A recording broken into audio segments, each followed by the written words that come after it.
When you think of a revolution, what comes to mind? Probably swords, armies, right? But what if I told you one of the most powerful revolutions in history was fought with poetry? With songs? Well, that's exactly what happened down in South India. It was a movement of personal, emotional faith that completely reshaped religion, society. It even changed the skyline. So how did this even happen? Well, starting way back around the 6th century, this thing started bubbling up, and it wasn't a political takeover, not at all. This was a revolution of the heart. It all kicked off with these wandering poet saints. Picture this, they're traveling from town to town, singing these incredibly passionate hymns. And here's the kicker, they weren't singing in some formal, inaccessible Sanskrit. Nope, they were singing in Tamil, the language of the people. Their message was so simple, but so radical. All that mattered was your own personal devotion. That was the real path to God. All right, so here's our game plan.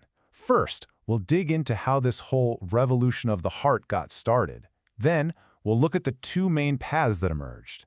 After that, we'll see how these songs actually challenge the entire social system. And finally, we'll explore how this poetry became scripture and how this faith literally got forged in stone. Okay, so let's set the scene. Imagine we're in South India. It's around the 6th century. Something new is in the air.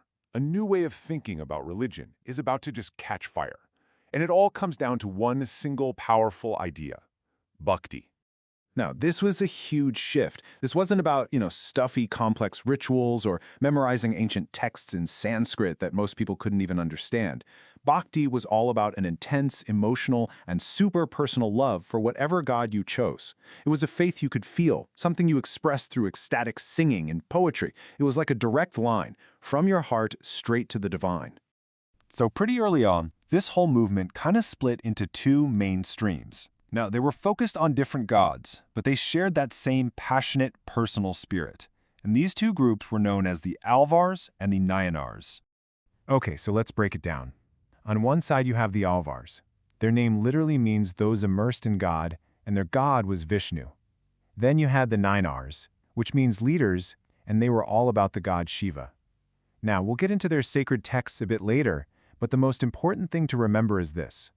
Two different gods, but one shared, totally revolutionary idea about personal devotion. But here's where it gets really interesting. This was way more than just a religious thing. These poet saints, they were also social reformers. They were using their songs to take on the most rigid structures of their society, stuff like the caste system and the role of women. And that's what made this movement so absolutely radical for its time. It was so inclusive.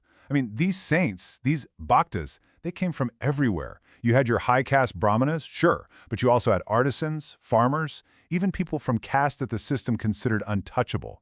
The message couldn't be clearer. When it comes to God, your social status means absolutely nothing. Check out this verse from a Nayanar saint named Alvar. He's not pulling any punches. He basically calls out the religious authorities, saying, "O rogues who quote the law books, of what use are your Gotra and Kula?"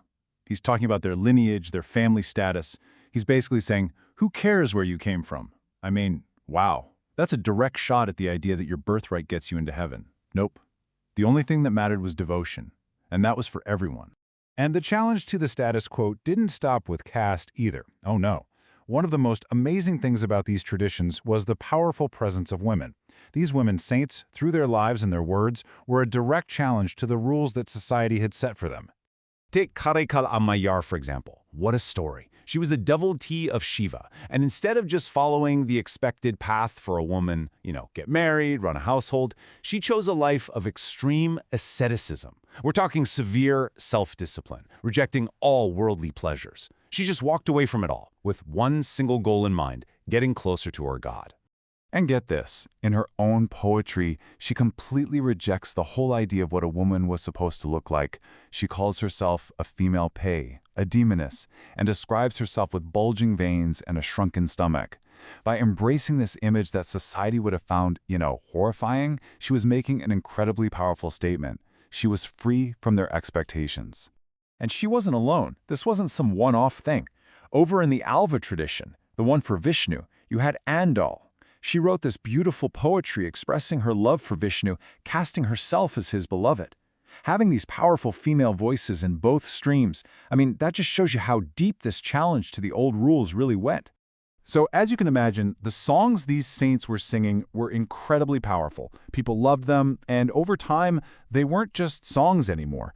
They were collected, compiled, and eventually they were given a status that put them right up there with the most sacred scriptures. And this is how their legacy was cemented. For the Alvars, their 4,000 hymns were brought together in a collection called the Nalayira Divya Prabandham. This book became so important it was actually called the Tamil Veda, putting it on the same level as the ancient, high-status Sanskrit Vedas. And for the Nayanars, the poems of 3 of their most important saints, Appar, Samandar, and Sundarar, were collected into the Tabaram. So you have this grassroots movement that's just exploding in popularity. And eventually it gets so influential that some very powerful people start to notice. We're talking about kings. And when they threw their support behind it, well, that's when the legacy of these Bhakti saints was literally set in stone.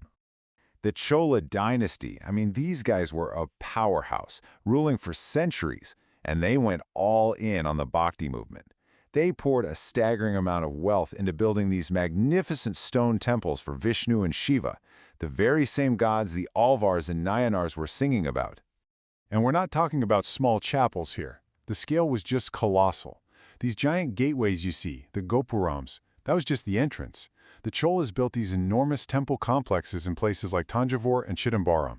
They turned these spots into huge pilgrimage centers, and, in doing so, they literally carved the faith of these saints right into the landscape.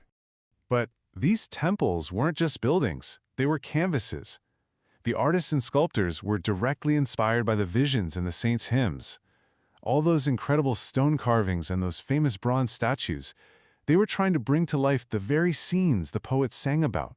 It was art making poetry real. And this was a smart move by the Chola kings, right? They were connecting themselves to this hugely popular movement. They didn't just build the temples and pay for the art. They made the faith official. They ordered that the saints' hymns, in Tamil, be sung during temple rituals. They even had bronze statues of the saints themselves made so they could be carried in processions, basically treating these poets like gods or royalty. When you step back, it's just an incredible story, isn't it? A movement that started with poets singing on the street, grew so big it redefined worship, blew up social hierarchies, and inspired art and architecture that we still marvel at today. It just goes to show you the power of a personal message, one that speaks directly to people in their own language. And it really makes you wonder, Think about it.